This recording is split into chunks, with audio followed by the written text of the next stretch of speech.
Hey y'all, welcome to the Honest to Goodness podcast, where we give you our honest opinions on good entertainment. I'm your host, Kerri, and I'm again joined by my lovely friend, Nicole, from the Swing My Heart podcast. And Hey, we're back. Long time no see. I know, right? Yeah. Actually, we might be recording these on the same day, but when this one comes out, I will be in Disney. Yeah. I have never been to Florida, much less Disney. So I'm really excited for that. Should be interesting, if nothing else. The girl I'm going with is like a huge Disney buff. Like, I enjoy Disney, but I'm nowhere as into it as she is.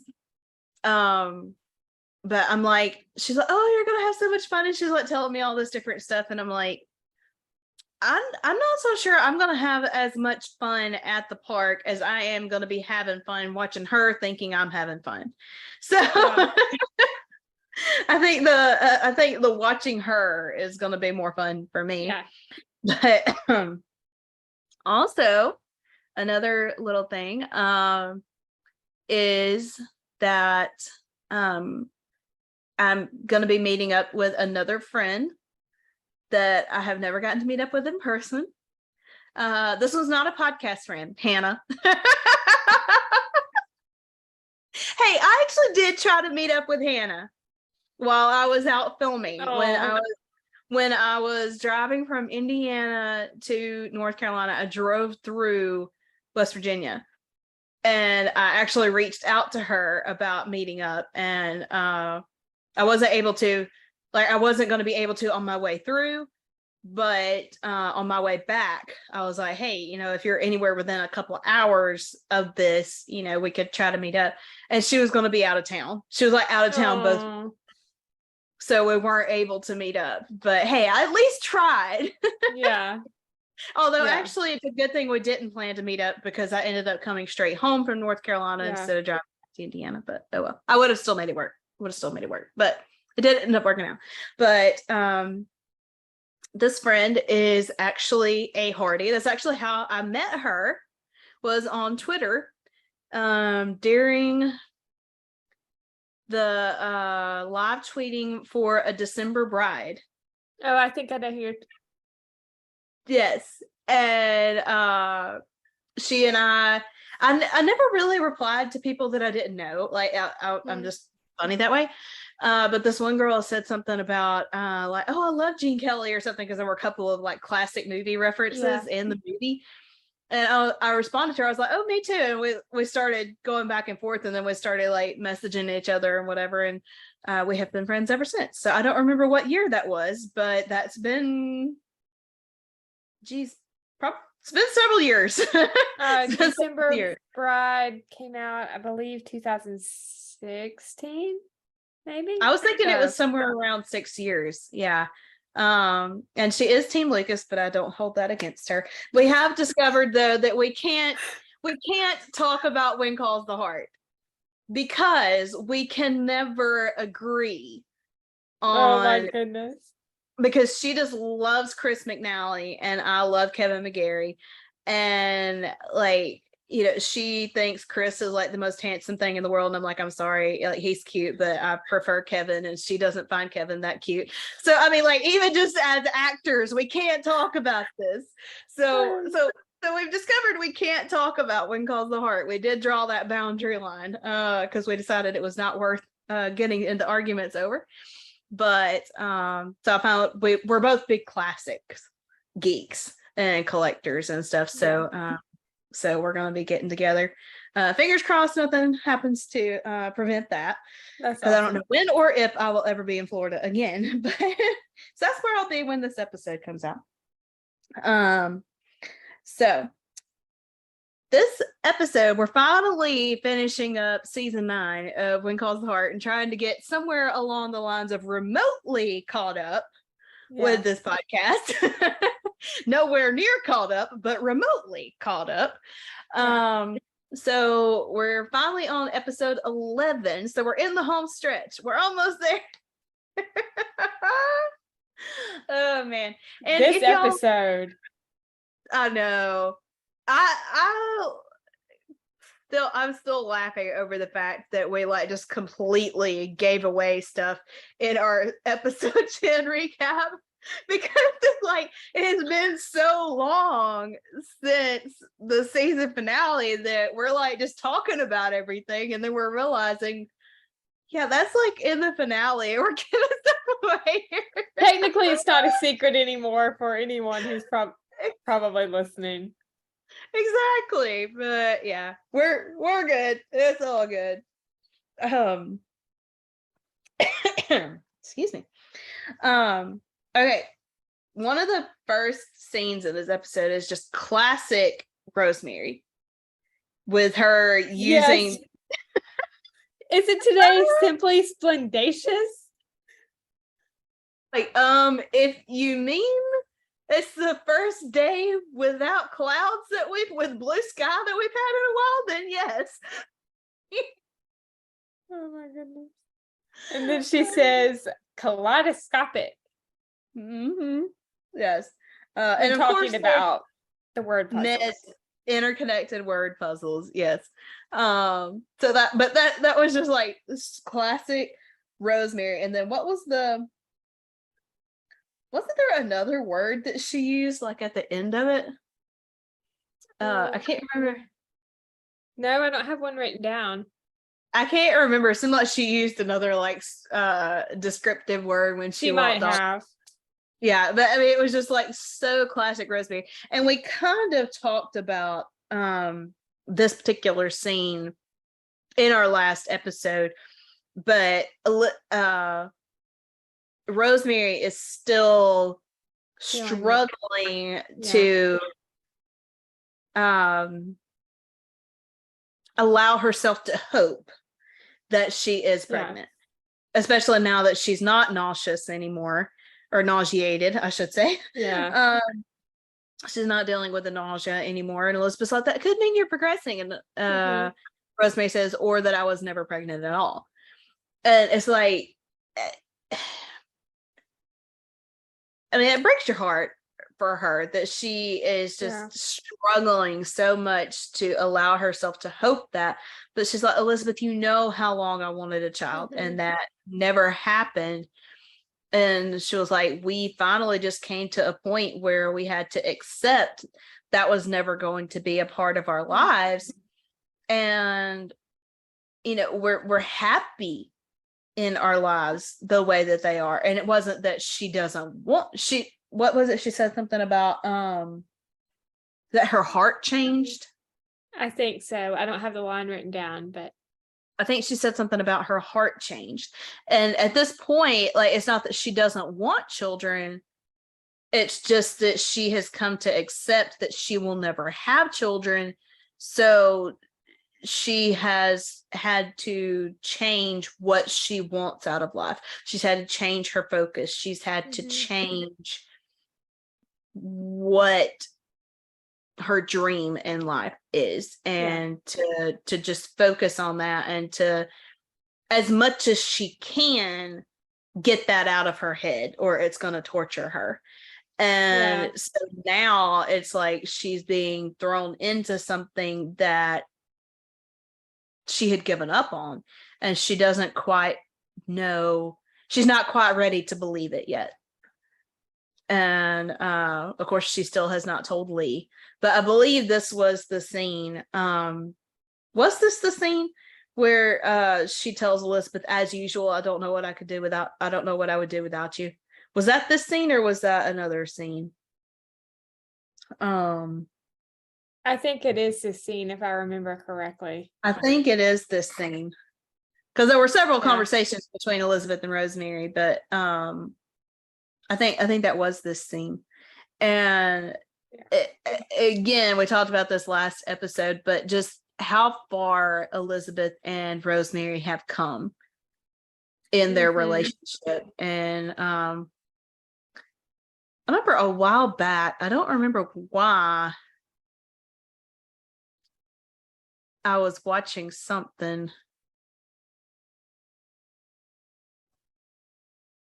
I was rewatching like parts of an episode. It wasn't even the entire episode. I was rewatching part of an episode, and this would have been like right when Lee first got into town. And that just Rosemary at that point, I mean, this is what, season 3? Season 2 is when Lee Season first gets 2. there. Yeah, season 2. I should have known that, because Elizabeth was in Hamilton when Jack was building the church. And the trial was going on. Yes. And that at this point, Rosemary is still not quite giving up on Jack. Like, Lee's there. She's interested in Lee, but there's still this side of her that is not 100% ready to give up on Jack yet. And he's kind of like, mentioning Lee to her and, whatever. Yeah. I had forgotten just how much of like brother and sister Jack and Rosemary were. Like, Yeah. I think we kind of forget they grew up together and all this kind of stuff. There's so much history that I think we kind of forget is there. And so now for Rosemary and Elizabeth to pretty much be sisters at this point, I mean, they just have that kind of relationship. And for Rosemary to be watching little Jack grow up, and just, that has to hit her at times, as somebody that grew up with Jack and almost married the man. And, now she has watched Elizabeth in her relationship with Jack, and then losing Jack, and now watching Jack's son grow up. So there's just all of these emotions that come into their relationship from Rosemary's side, not just Elizabeth's side.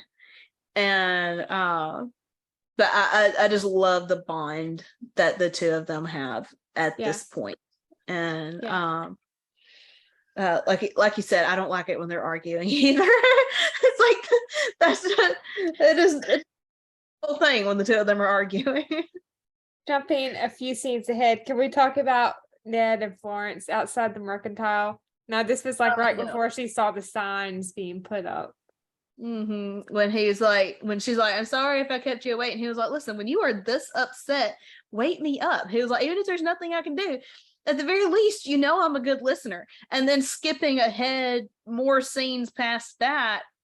So she sees the signs about, minors wanted, and jerking down the signs and whatever.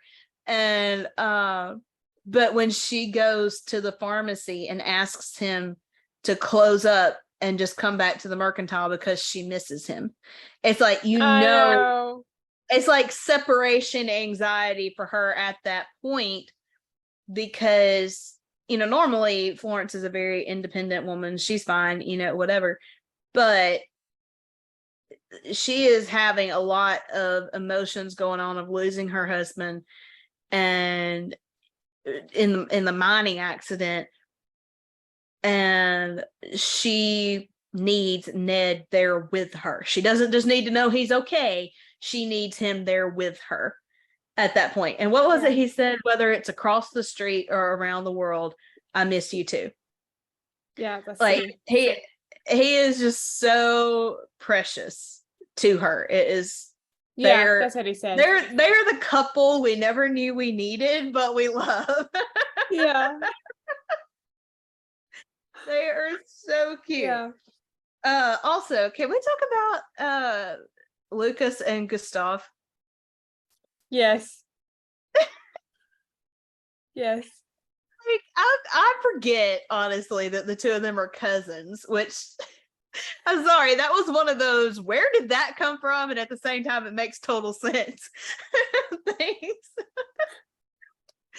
But the concern that you see on Gustav's face for Lucas throughout this episode is adorable. Yeah. Because it's like he's normally the oh you're annoying type guy, Yeah. like just brushing up. Do you forget that, or do you just completely ignore the fact that I speak French?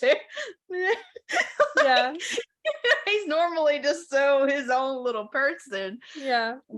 To see him genuinely concerned for Lucas is so sweet. Yeah. Like just to see that relationship between them. Yeah. We also get a mention of Tom Travoy in this episode. Yep.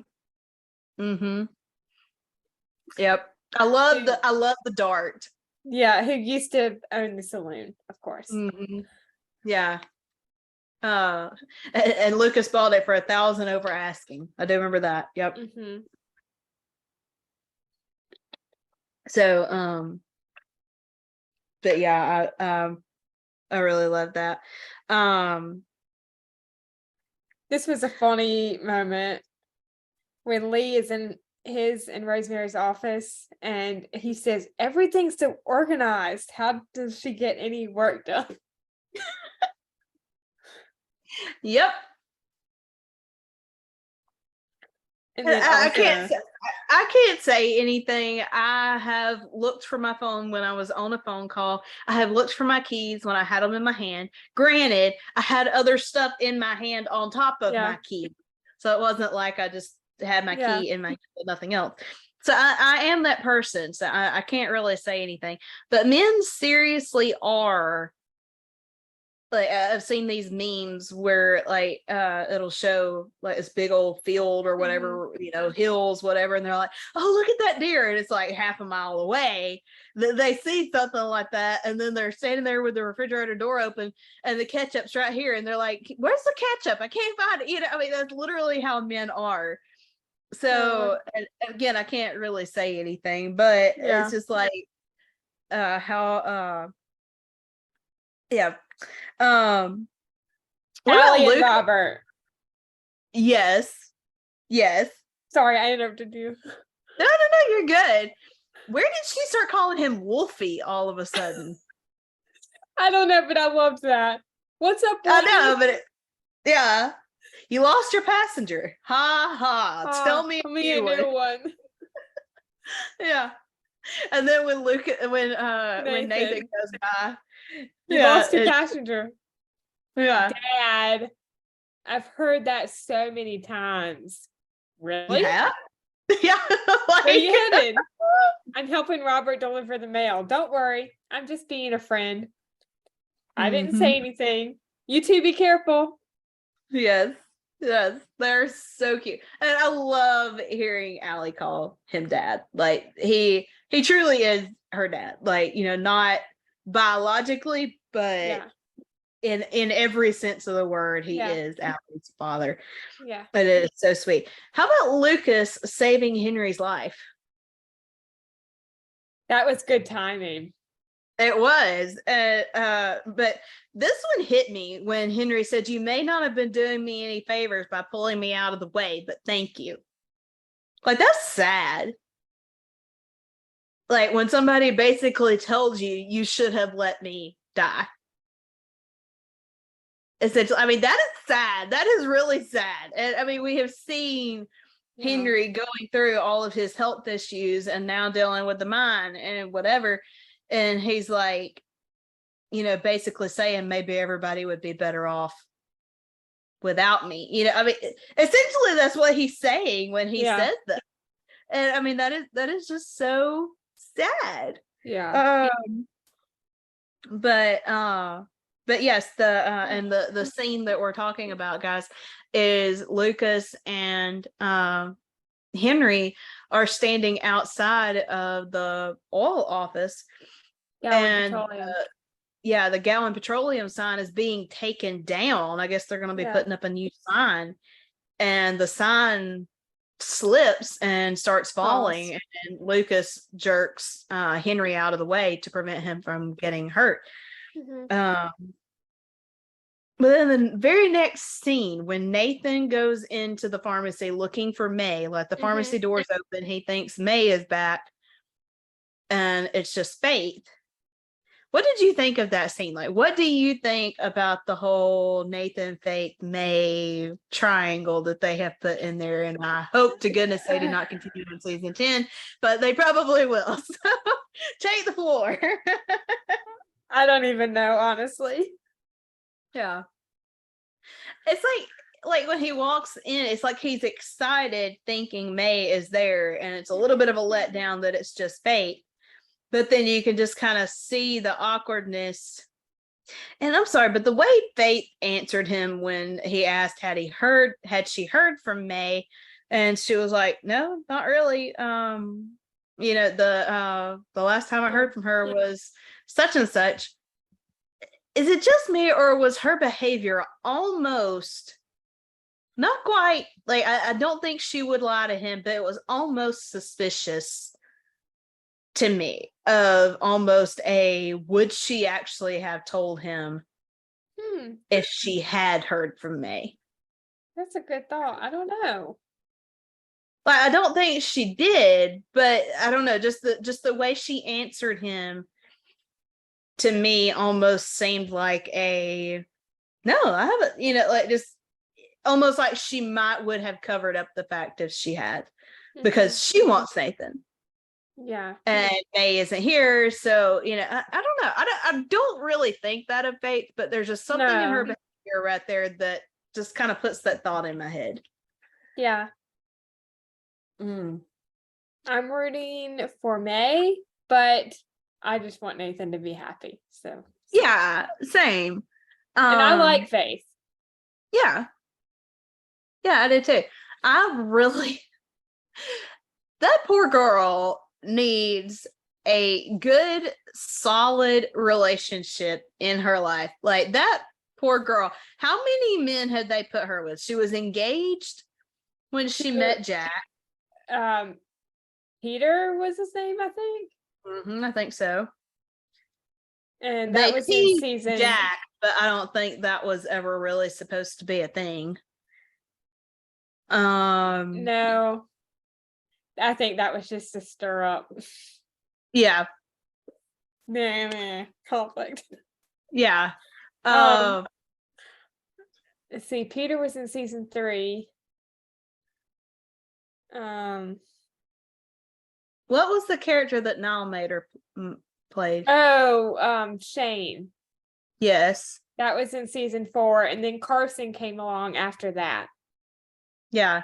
It just seems like there's been somebody else in the middle of that, or maybe I'm just remembering the relationship that Carson had and like kind of throw it into the mix. But I'm like, that poor girl, they have put her with several different guys, teased her, or I don't know, maybe we've imagined stuff with a couple other people, and it's just like, she needs to just be able to have a good, I feel like I'm Italian, right? Doing the fingers.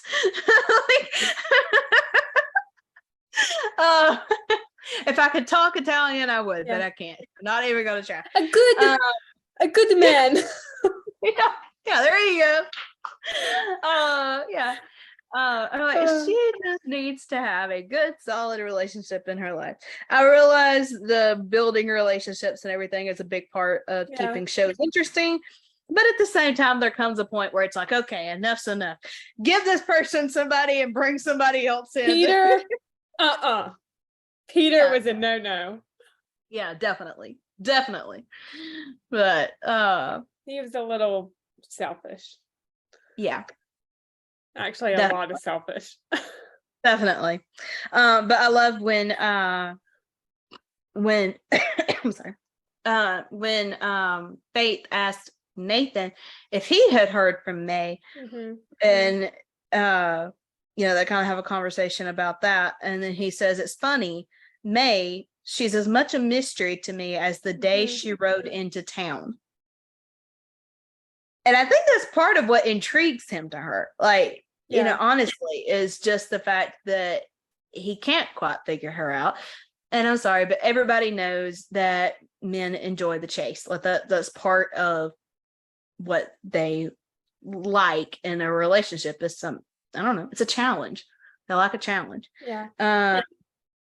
But when Nathan made the little joke and Faith thought it was funny, and he's like, everybody always thinks my jokes are corny, like, or at least Allie always says so. Yeah. She's like, well, I thought it was clever. Yeah. And then of course when he goes in for a checkup, and she's like, how do you sleep? And he was like, laying down. She's like, more of your clever jokes. He's like, not if you didn't think it was funny. Yeah. That was the first scene where I could really see them as a good couple. There's definite at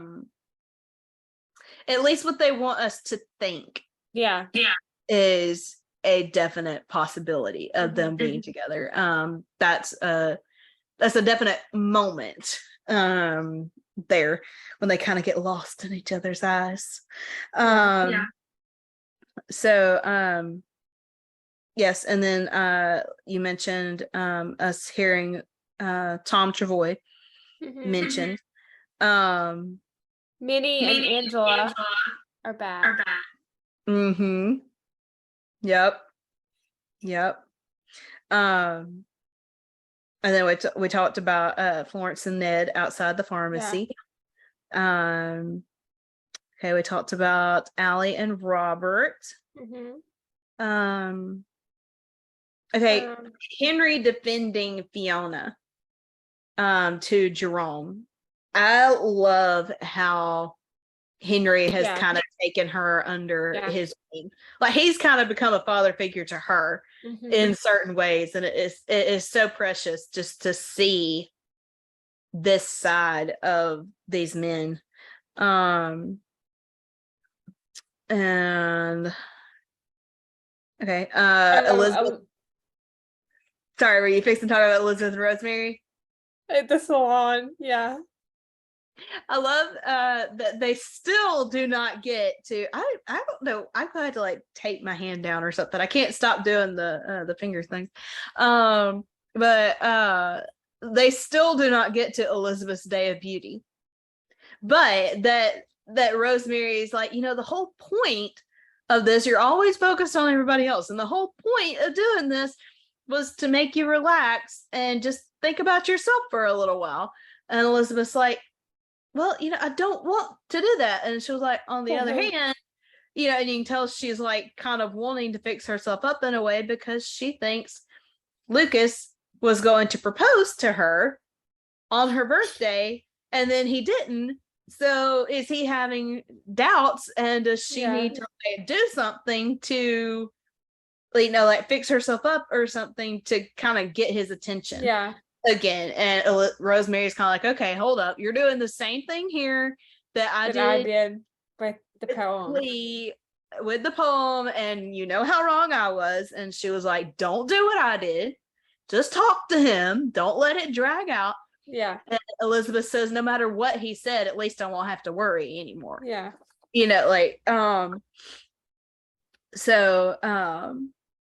Okay, we talked about Faith and Nathan in the infirmary when he goes in for a checkup. And her whole little thing there. Joseph and Minnie in the cafe, and he's organizing the spices alphabetically. Men, pro tip, do not mess with a woman's kitchen unless it's your kitchen. Now, I do know some men that are better cooks than their wives. So unless it's your kitchen, do not mess with a woman's kitchen. Okay. Unless she asks you specifically to do something. Like, you can clean the dishes or something like that, but do not go reorganizing everything. Yeah. You will regret it. Yeah. Yeah. Minnie says, discard spices? Joseph, they were in the way. And then, he says, Minnie, nobody uses paprika. Minnie, I do, and this is my kitchen. Was she making shepherd's pie? I don't know. That would be a callback to season 3 and Charlotte making. Yes. Paprika and lard. Like, I love that scene in season 3. I love it. oh no. That's one of my favorite season 3 moments. Mm-hmm. When she just takes the lard. Elizabeth is just like, oh Lord. And poor Jack eating it.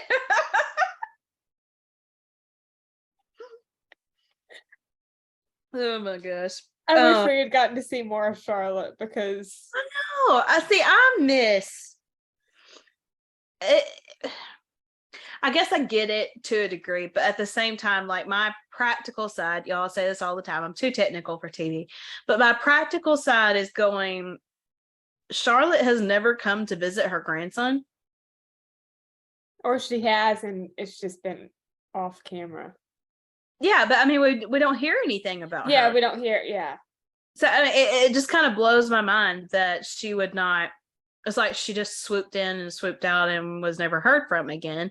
And I hope that a black hole. Yeah, obviously Elizabeth has gone to visit her family and stuff, but like we never hear anything. I don't think we've heard anything about Tom since the wedding, have we? Not that I can remember. I would have to go back and watch. Yeah. And speaking Charlotte and Tom are in the black hole. Yeah. Hopefully, we'll see. We know we saw a picture of Charlotte Hegley. Julie, yeah. As dressed as Julie. When I messaged her about it, she said she still could not confirm that Julie would be in season 10. So I don't know what that means. I don't know if that means that it's a possibility that she'll get cut out, because I don't see them putting her in costume for pictures and her not going to be in it. So unless it's a possibility that she'll get cut out, or unless it's just a contract thing of she cannot confirm or deny. But Brian Bird is the one who posted the flipping pictures. So I don't see how that could not be. So I'm sure she's in season 10. I'm 99% sure she's going to be in season 10. Because it is her sister's wedding. Mm-hmm. Yes. And Charlotte was so fun to talk to on our podcast. She is really absolutely precious. She is so precious. She's one of those people that you want to message every day just to get a word of encouragement or something. Like she's so positive and uplifting, and so she's really good to talk to about that. And if y'all have not watched the interview that we did with her, you definitely should. But let's see. Let's see. Oh, we kind of figure that Minnie's father doesn't really like Joseph. Yeah. Apparently. Yeah. This sounds like a classic case of maybe her family being a little more upper class, I guess, than Joseph, possibly. I think they talk about that. Trying to find it in my notes. Is it when they go on the picnic? Ow.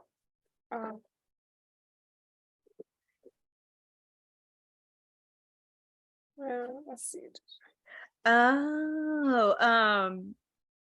Apparently her dad offers Joseph a job.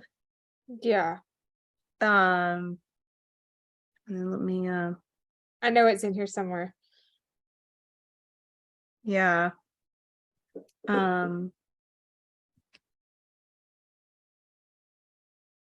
least I thought I did. Well, it's kind of in this episode and in the episode 12 in the finale. Yeah, the finale is when they have the picnic in the church. Yes. The other conversation, Minnie and Joseph's conversation in the cafe, says that she doesn't want to discuss the letter her father wrote for him. Joseph says, "What would you like me to say to your father? I don't want you to say anything, at least not till you hear him out. I already know what he's going to tell me. All that's important is that I'm the provider for this family, not him. Really? And what am I doing here? Minnie, all I meant is that I can support you, Coop, and Angela." So yeah, I think probably, she's more higher class than he. yeah. And Like on the class spectrum. yes. Yeah. Where her dad is probably like more of an established businessman. And what Like she's like from Elizabeth's St. father. Louis, I think. Yeah, like Elizabeth's father, more higher class, more wealthy. Yeah. And I mean, Elizabeth and Jack went through this because, Elizabeth's father was offering Jack a position in his company.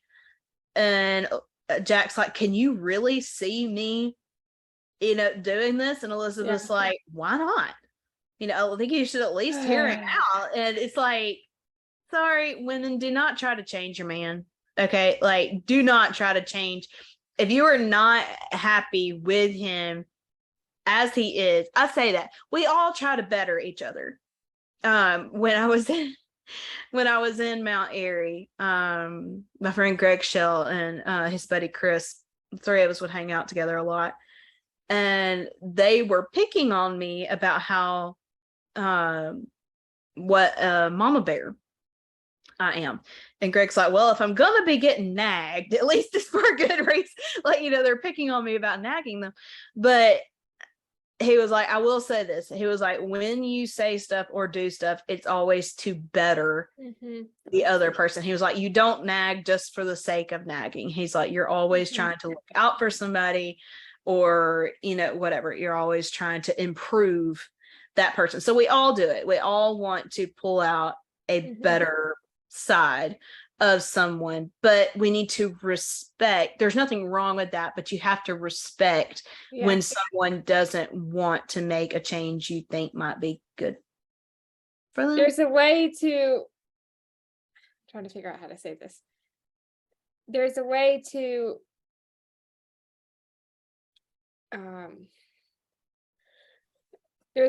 bring out the best in someone without changing who they are. I don't know if that makes sense. No, that was very well put. That was very well put. Yeah, I would that was perfectly worded. Thank you. Henry, Fiona, Jerome, Arthur, and Colin outside the mine. Martin Cummins. In this scene. Yes. We said it on our podcast for our recap of this episode. But Martin Cummins. Oh man. I just have to read the line because it is or the dialogue. They're talking about the ventilation systems. They're talking about the ventilation systems and the drainage that Colin outlined in his report. Colin says they're troublesome for sure. Henry, troublesome? The safety inadequacies that have plagued this mine since the beginning, they're still a major problem, are they not? Jerome believes that after they went over Colin's map, which he believes is a good one, he gave him a call to ask him some questions. Henry to Colin, how much did he pay you? Jerome, we can make this mine safe. Henry, you said that you could not make this mine safe. How much did he pay you in exchange for the lives that will be lost here? As he throws the papers across the I mean, wow. That's He is a phenomenal actor. oh, he is 110%. Like, 100%. phenomenal. Mm-hmm. Let me see. And then of course, Lucas and Henry are talking about it. And Lucas says that maybe Henry would be successful in securing a temporary stay.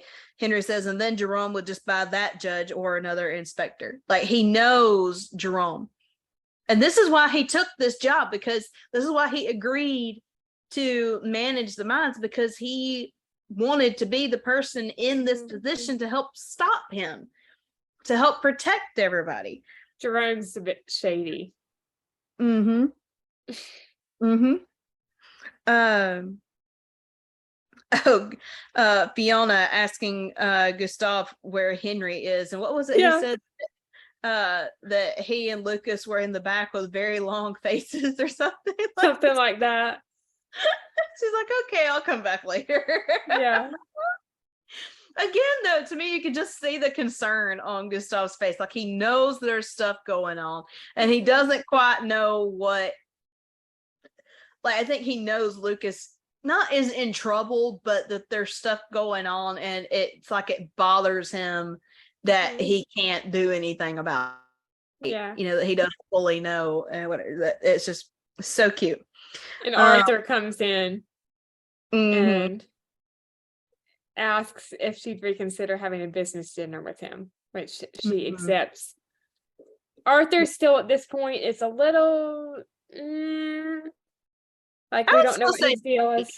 Shady. I would still say shady. But I do appreciate that he pulled out his chair for Brianna. Yeah. And then of course Lee and Rosemary walk in, and Lee is trying to talk to Rosemary about Arthur Gilchrist, and of course she shuts him down because nobody listens to anybody. Nobody lets anybody complete a sentence. Nobody lets anybody complete a thought. Yeah. Did I mention how absolutely stunning you look tonight? And then Rosemary says, oh, well, a gal can never hear it too much. Yeah. But then when she walks over to Elizabeth and she's like, how was it? She says, well, what did Lucas think when he saw you? Was he thunderstruck? Was he absolutely gobsmacked? Lucas hasn't seen me yet. Elizabeth Thornton, are you hiding? And then Elizabeth like hiding behind the whole paper and everything. Yes. Oh man. What is it? She says, well, you stand up and let the world take a glimpse, because I have never seen you looking more glamorous. You're a beautiful woman inside and out. Now show yourself off. Yes, please. Yes, please. I would like to see. Oh, bravo. Oh, bravo. How are we going to tell them apart? Wait, and then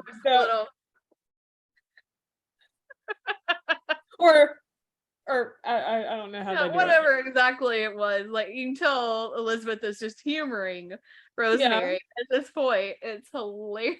Yeah. But yes, the iconic red that she swore she would never wear again. Yeah. Yeah. So that was an interesting little callback to season 1. Like, I wonder what made them decide to go with that. Like, just curious. I don't know. Just curious if there was any kind of significance there, or if it just happens to be that they chose a red dress. Yeah. This was another good scene with Henry at the oil derrick with Colin. Mm-hmm. And he's sitting by the fire looking at the photo of himself and Christopher, and Colin walks up and Henry says a few words. I don't have the first part of what he says written down, but then he says, but you being bought off by Smith, I should have seen that coming. Colin says it was too much to turn down. Henry, every man has his price. Colin, I've got no life ahead of me, Henry. My breathing will get worse until I suffocate. At least this way, maybe I can die with some kind of comfort.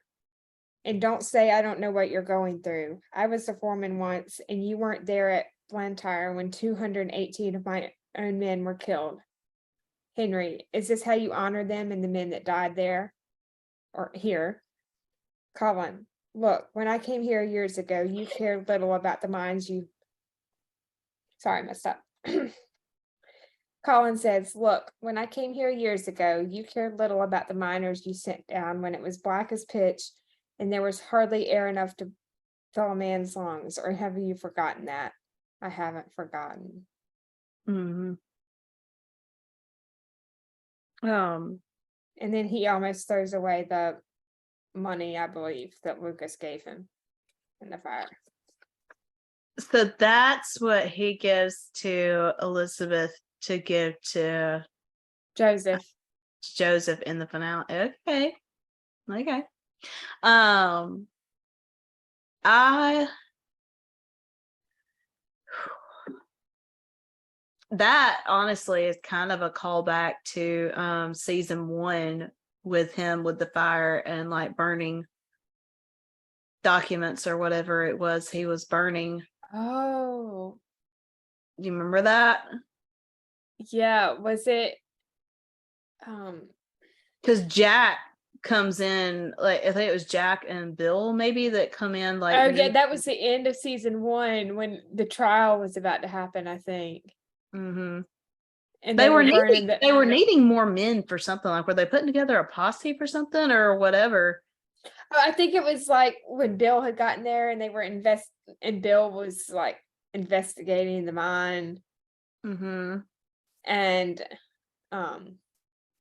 was there a fire going on or something? Like they were needing more men for something.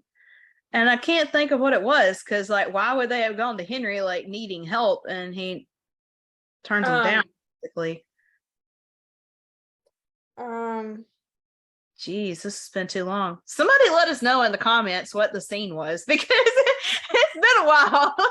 Well, if you remember, there was a point in season 1, like episode 11 or 12, when Bill got, I guess the word is jumped by Henry's men or something. Remember, because he had the I think his head had like injuries and needed stitches.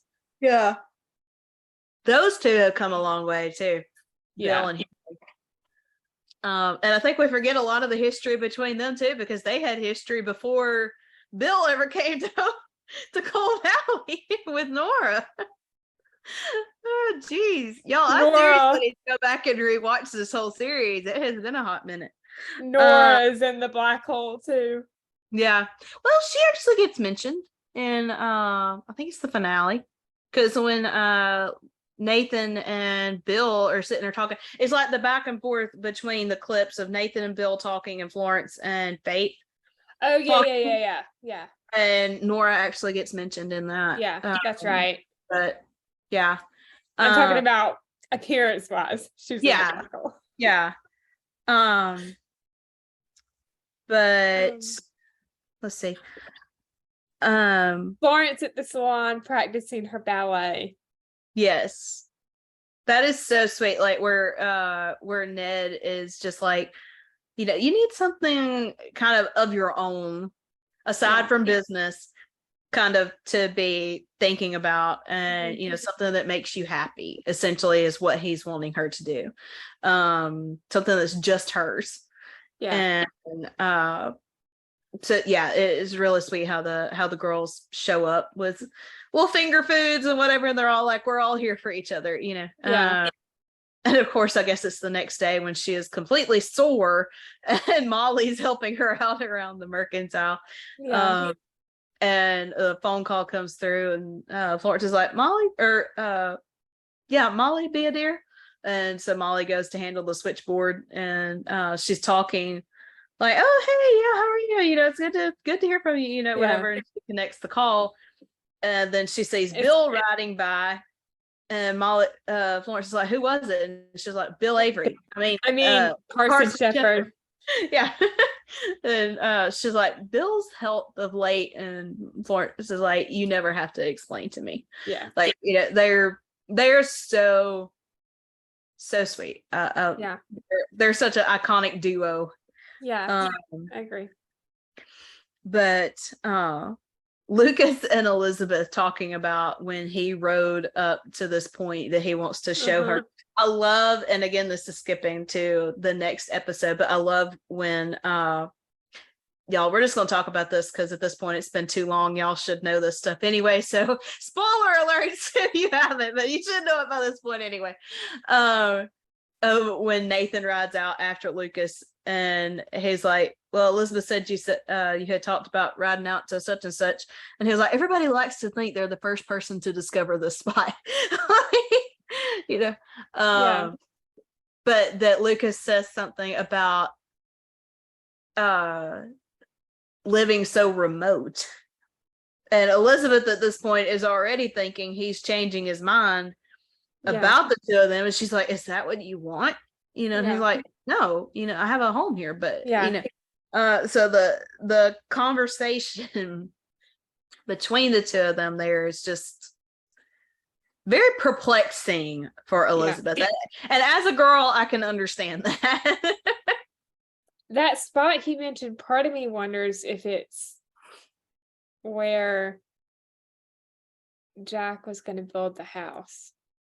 I don't know, but that's another black hole. Does Elizabeth still have that land?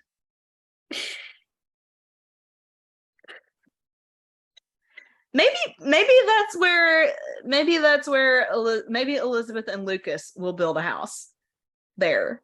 That's why I said I wonder if it's the same spot. Maybe. Because I remember there was a hill. Yeah. That seemed like anyway, it seemed a little more out in the woods than that, but I don't know. I could be wrong, but I'm just guessing because I do remember there was a hill in that spot and there are trees. Yeah. You know, for some goats and some chickens and his blankie. My mother talks too much. She told me about my blankie. And how you won't sleep without it. Yeah. Or something. Yeah. That was such a cute scene. But okay, we talked about Florence and Molly in the mercantile. Lucas and Elizabeth in his office. In his office, when she finally just comes bursting in, she's like, she can't stand this anymore. She's like, did you see what you said? I think it was pouring down rain too. It was, because he's like, Elizabeth, you are soaked. Like grabs his coat and wraps it around her. That's really sweet. And she's like, did you mean what you said of if we're together, like, is this what you want, you know, blah blah blah. And he's just kind of like, where's this coming from? Like, you can just see this look on his face, like, I was just talking out loud. Men, do not talk out loud, okay? Like, I'm sorry, but do not. See, my brother, I love him, but he is notorious for that. So you pretty much don't listen to what he says because he talks out loud so much that you never know if he's actually going to do something, if he actually wants to do something, or if he's just talking. And then they want to say that we read too much into what they say. Well, it's hard to figure them out sometimes. But when he tells her that it was just a realization that he and Elizabeth and little Jack can do whatever they want. I hope I haven't given you a reason to doubt me. Yeah. And of course, that's when she tells him that on her birthday, she thought he was going to propose and then he didn't. And, you know, it just kind of made her wonder if he had changed his mind about them. And she says, saying that out loud, I feel a little silly. Yeah. And so he goes, he's like, just a minute, you know, and he goes and gets the box and hands it to her. And I love the fact that she's like just standing there looking at him, and he's like, are you going to open it? You know, because she's still thinking it's a ring, so she's expecting this whole speech from him. and it's a pair of earrings, and he's like, I'm sorry if I made you think it was gonna be whatever. She just kind of shook her head, because in reality he didn't do anything that would indicate he was about to propose. The only thing that indicated that was the fact that he had a small jewelry box. So she jumped to a conclusion, so that was not his fault. But when he says, after your extravagant gift, I felt mine sort of paled in comparison. I was worried it would disappoint. Saying that out loud, I feel silly. And then she's like, we know each other better than this. And then, correct me if I'm wrong, but isn't this the first time that they exchange I love yous? Because I know Elizabeth had said it, but he was asleep. Yeah, it's the first time. While he was asleep on her couch, and she kind of whispered it. But this was the first time Lucas had ever said, I love you. Yeah. Okay. I don't know. I've never been in a relationship, but I'm sorry. Do you think you would think a man was going to propose to you if he had never told you he loved you? No. I mean, is it just me, or would you expect that to come first? Is it that supposed to come first? I'm one of these people that I don't like just having to know something. I want to be told something. Like, I get this from probably more specifically my brother. He's almost like, well, of course I'm proud of you. Yeah. Like, of course I love you, whatever. And I'm thinking, it would be nice to hear that every once in a while and not just have to know it, because like when you're making these suggestions, wanting to know what my plans are, whatever. I'm sorry, I hate that question. I despise that when it's being asked what my plans are. Because I don't know if y'all noticed this or not, but over the past couple of years, pretty much any plans anybody has made have gone completely out the window. And then on top of that, I have one of these families that schedules do not work. Like, you will end up on like plan Z a few times, so I'm like, I pretty much gave up trying to plan anything. I'm like, I have thoughts in mind of this is what I would like to do, or this is where I want to be, or this is something I want to work on, or whatever. But I'm very flexible within that, because I got tired of making plans and them not working out, and then I just end up stressed out. And I finally just decided it was better to just be flexible and roll with it. But yeah, I would kind of, I mean, I'm not, I guess to a degree, you do know, like, she knows he loves her. Like, there's not a question of that. And obviously they've kissed several times and stuff. So I guess that kind of says it in a way. But I'm sorry, I'm not saying I would not accept a proposal from somebody that had not told me they loved me until that moment. But I just don't think I would be looking for it.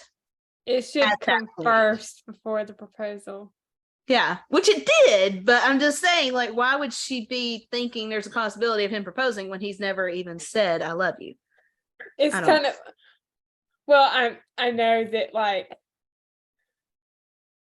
that time from when, like, Lucas and Elizabeth said I love you to his proposal is like a little bit longer in between. I don't know if that, like, a little bit longer time in between, but it kind of reminds me of Shane and Oliver, because literally they said I love you the day before Rita and Norman's wedding, and then they end up getting engaged.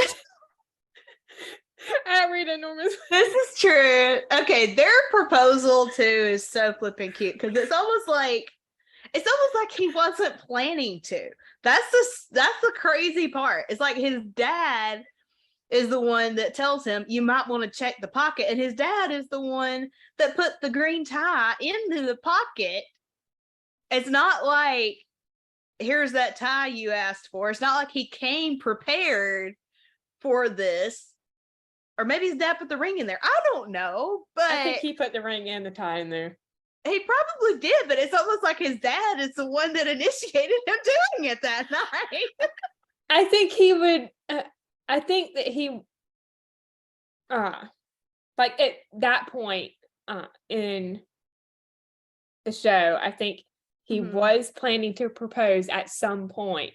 Oh, I agree. Yeah, but it's like Joe's. His name's Joe, right? Yeah, Joe. Yeah. It's like Joe is the one that actually like prompted him, gave him a kick in the pants to go ahead and do it, essentially, instead of dragging it out as Oliver is wont to do. But also great cinematography work on their part of keeping Oliver's tie hidden. Great cinematography work. The first time I watched it, I was literally squealing. Yeah. I was like, what's happening? Walking down the aisle, and she's like, are you wearing what I hope you're wearing? Are you wearing what I think you're wearing? And he just doesn't say anything. Yes. But that proposal. I know. That line gets me every time. This was my grandmother's. She was the finest woman I ever knew, I tell you. Mm-hmm. And the fact that he didn't get to propose to Holly. He didn't get a real wedding with Holly. So he gets essentially to start over fresh, to live out his dreams with Shane. Yeah. Y'all, if you haven't ever watched Signed, Sealed, Delivered, you've just got to go watch it. Like, there's definitely one of the top things that Hallmark has ever done. I would say over When Calls the Heart, honestly. Yeah, I love When Calls the Heart, but Signed, Sealed, Delivered tops it. Mm-hmm. Yeah, I mean, one question before we get back to Hope Valley. Yeah. Oh, I'm going to stay in the DLO for a little bit. When they were talking about the green tie, did you know that the proposal was coming in that movie? Like when they're at Oliver's house, and I think pretty much when they were talking about it, you pretty much knew. I was like, it's likely at that point. Okay, now that brings up an interesting point, and this is something different between, and we'll get into the finale of When Calls the Heart in the next episode. But neither time that Elizabeth has been proposed to did she know she was gonna get, well, I would say with Jack she more knew, because she's literally walking a ridiculous path of candles and rose petals. Your shirt, Tino. I know, Tino candles. But like with Lucas, she didn't know. And y'all, again, spoiler alert, we already told y'all all this. Y'all already know at this point that they there's a proposal in the finale. But with Shane and Oliver, Shane sees that tie. She knows what's coming. She knows it's. Would you rather know that you're about to get proposed to, or would you rather be caught by surprise? That is such a hard question. Because, like, for example, some people, the guy takes the girl shopping to pick out her own ring.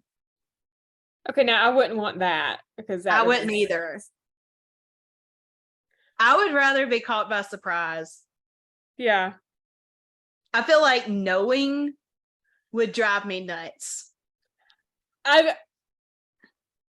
I don't know how Shane kept it together. I would be like, yeah, like I would rather be caught by surprise, because I feel like, I mean, obviously, generally there is gonna be conversation before that you know you're headed there.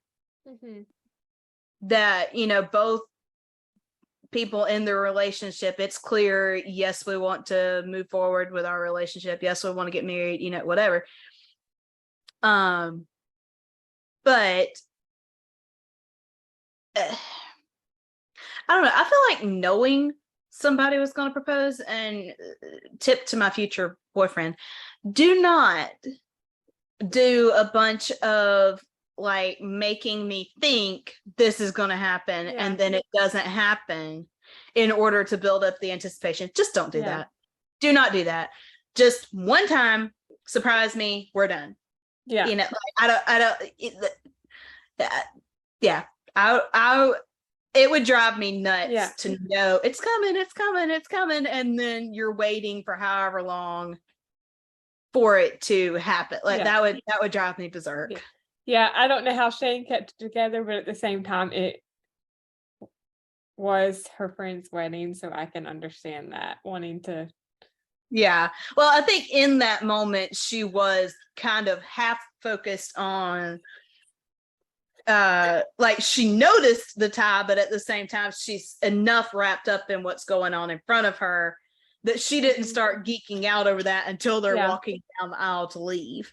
Yeah. You know, until they're walking out. But yeah. So obviously this is not the proposal scene in When Calls the Heart. This is not when they propose. Arthur Gilchrist makes Lee an interesting offer to work at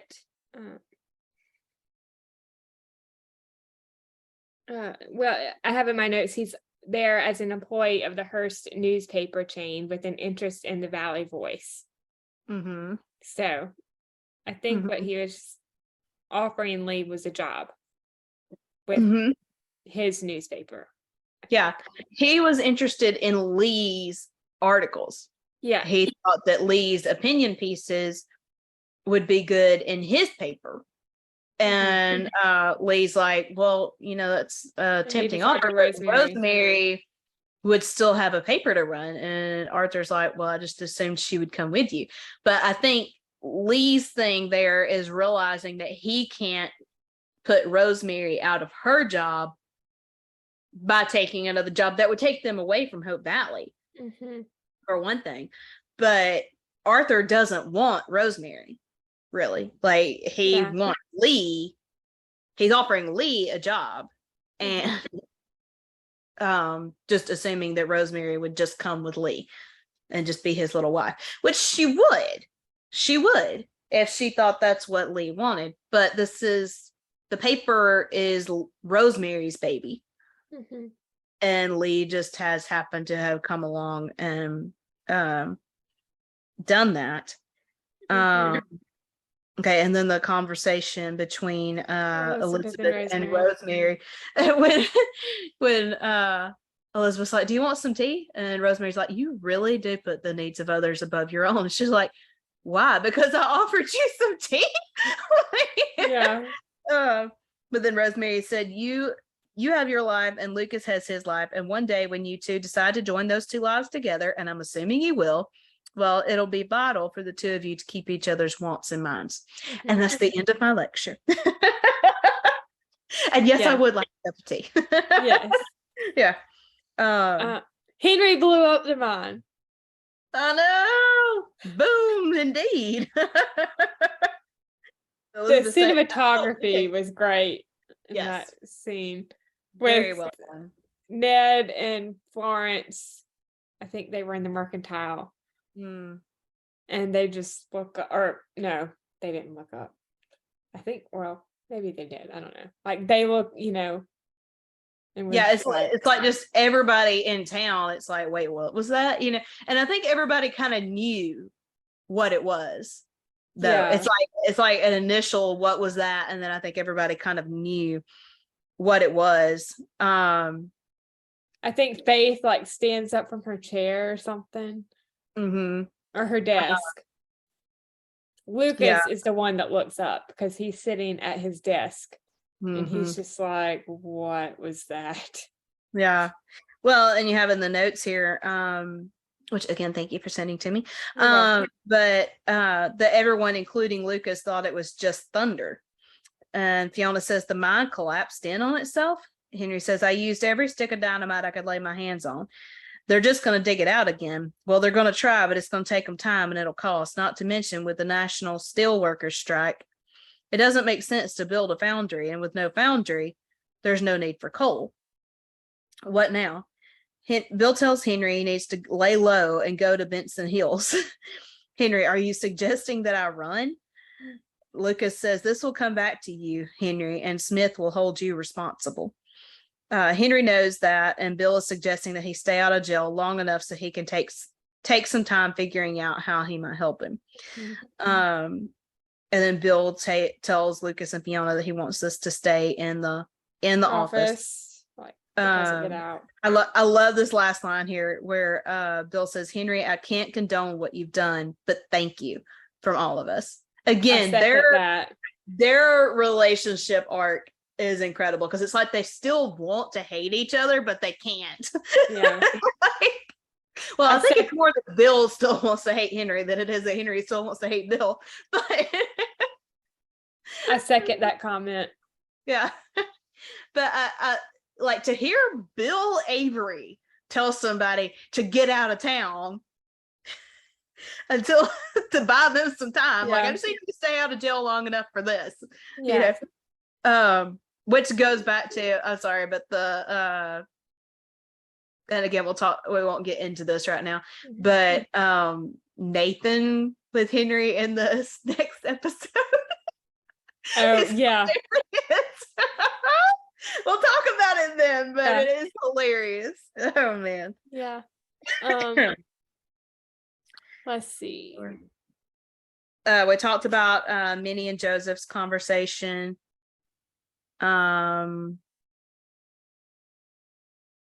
We get a mention of Laura in this episode too. Mm-hmm.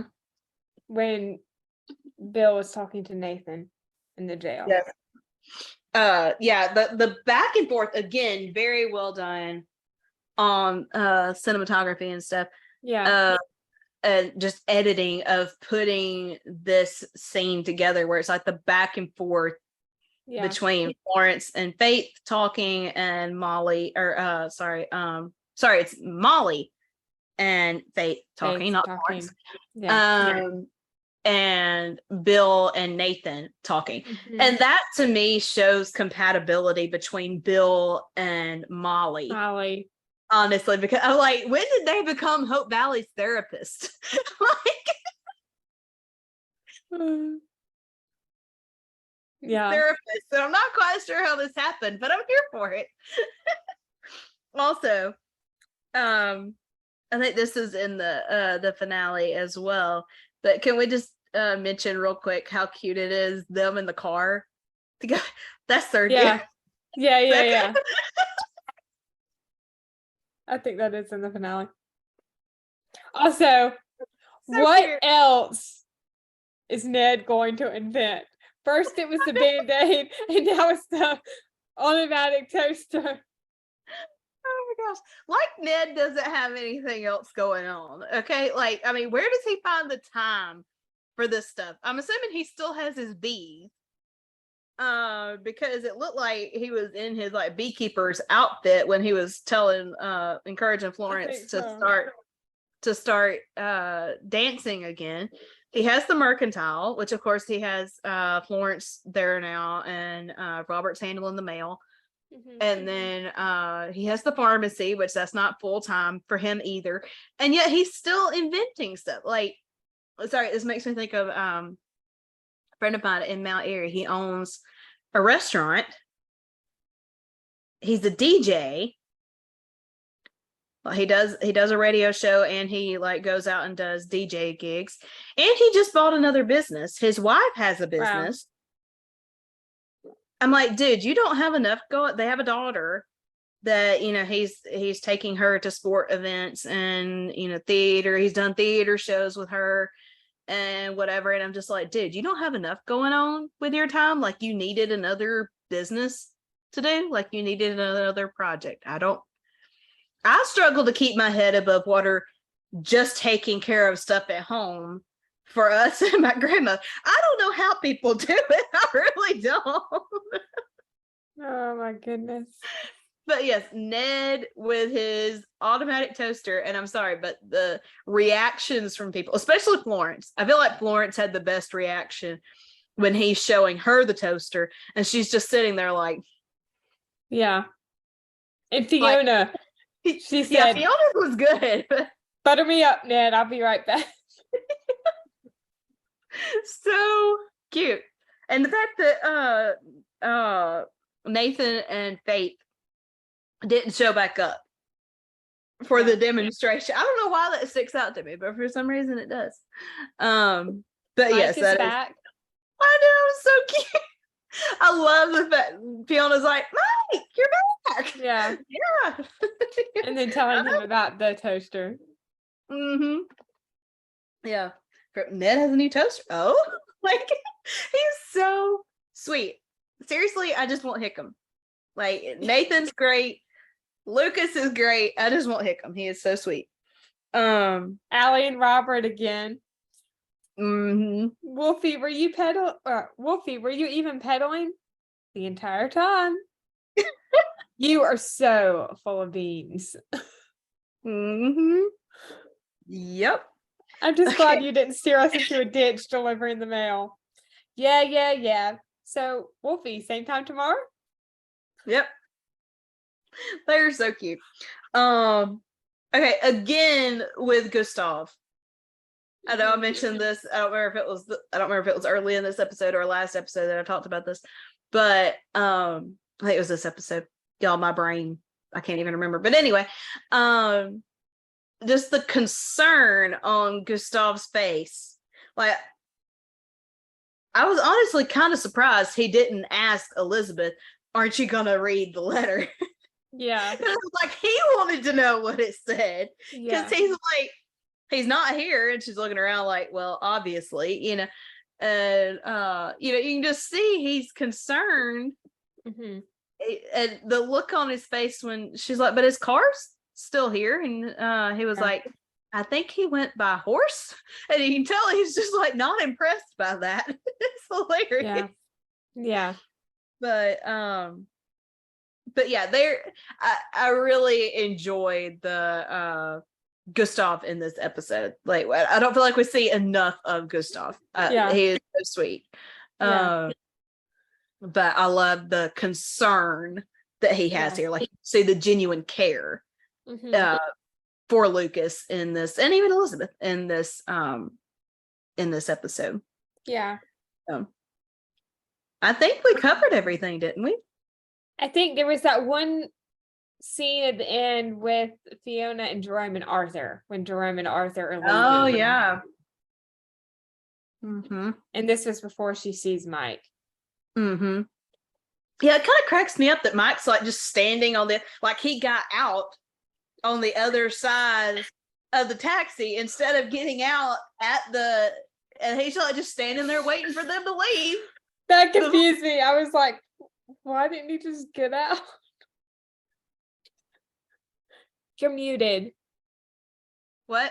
Oh, I thought you were muted. I couldn't hear you for a second. Yeah, I mean, he just has like the innocence of a child. When I say he's a child, I don't mean that insultingly. It's like he just has the innocence of a child to him, and I love that. But that conversation when she says, "I hope you're not feeling chased out of town. You and the other investors still have an oil company here."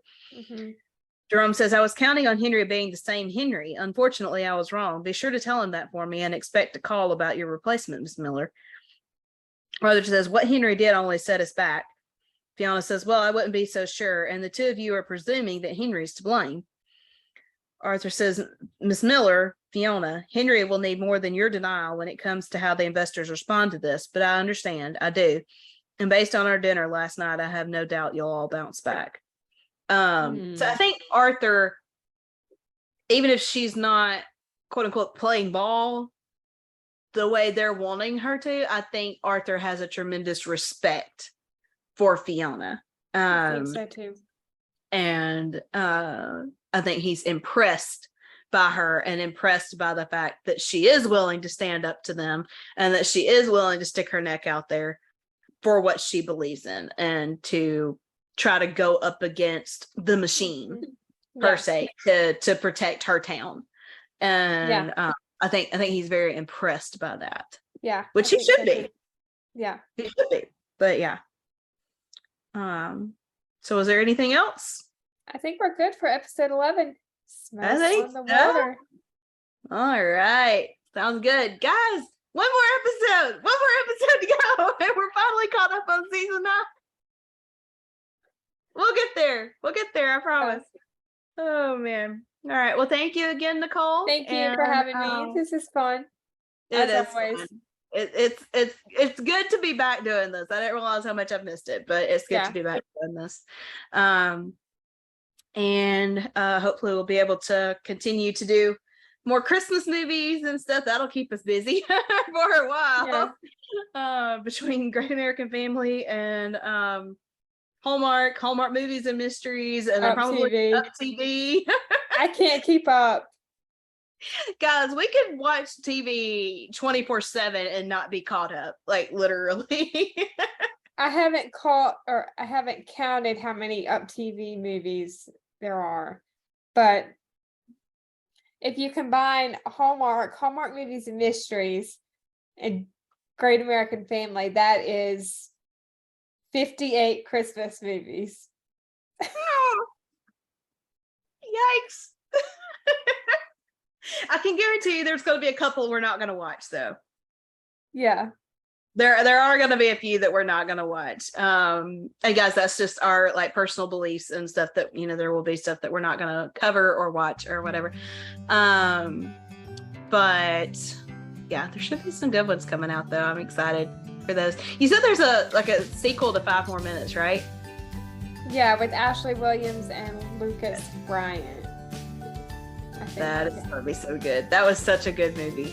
That was my favorite Miracles of Christmas movie from 2021. Yeah. I think we need a little Christmas now, to quote the old song. So I'm looking forward to some good Christmas movies. There's actually a Christmas movie on Hallmark Movies and Mysteries called We Need a Little Christmas. Oh my gosh. Of course there is. All right, guys. It's with Erica Durant. I think I said her last name right. From North to Home. Oh, okay.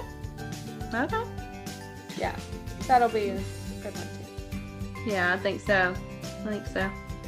Well, all right, guys. We will be back again soon. And thanks for listening. Bye. Bye.